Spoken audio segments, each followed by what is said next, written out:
นี่บ้านนี้มีงานอีกแล้วเด้อพี่น้องล้างพักล้างมีเตรียมใส่พักเขาสิลวกพักเนาะ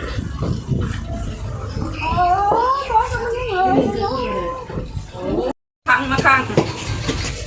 เลี้ยงอันนี้ฮะบรรดาเลี้ยงจักคนก็ทั้งหมดนะเฮ้ยเฮ็ดกินเท่าน่ะคือว่าลายอยู่ในสื่อเนาะแต่คนมาคือว่าลายจังหวะดิเบิ่งผู้ชายนี่ก็มาแต่ว่านะคือว่าเนี่ยหมองซิปบอกหมองนี่แหละเนาะ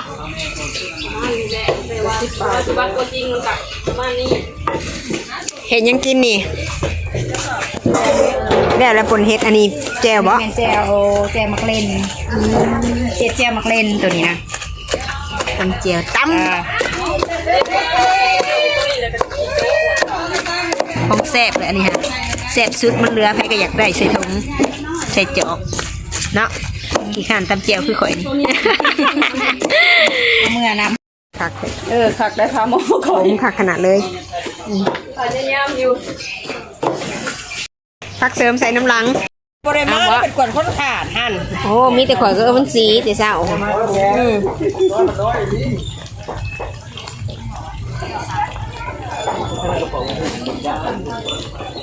นี่ดอกคือคนจะขึ้นเนี่ยแต่กับผู้ชายเขาผู้เดียว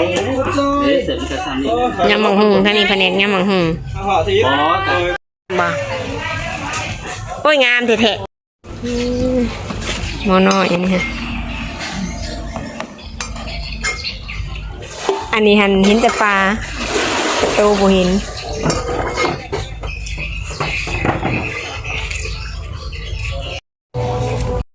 อันนี้ก็สิปิ้งซีนเนาะทุกคนปิ้งตั้งแต่เช้ามืดเลย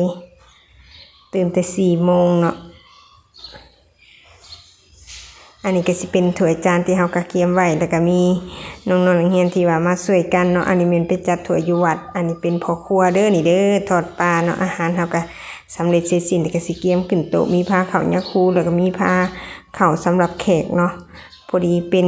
30 โต๊ะพี่น้องสำหรับอาหารเฮาก็สิมีทอดปลาน้อยเนาะแล้วก็ปลาน้ำคองนี่เป็นปลาน้ำคองแล้วก็มีลาบหมูเนาะพี่น้องที่ว่าเฮาปิ้งแล้วก็ฝักลาบเนาะแล้วก็มี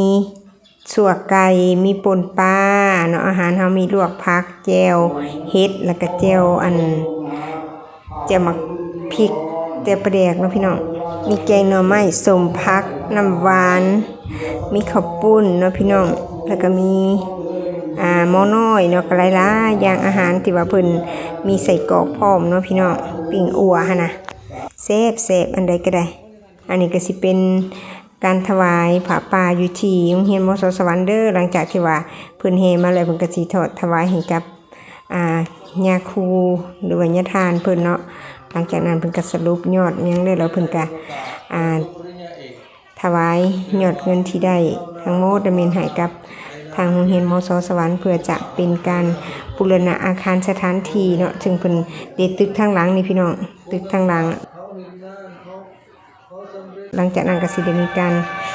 รับชมการแสดงศิลปวรรณคดีจากน้องๆนักเรียนของพวกเราเนาะสบายกระถ่ายบริเบิดแต่ว่าสิถ่ายเอาน้อยหนึ่งแล้วละหน่อยเนาะพี่น้อง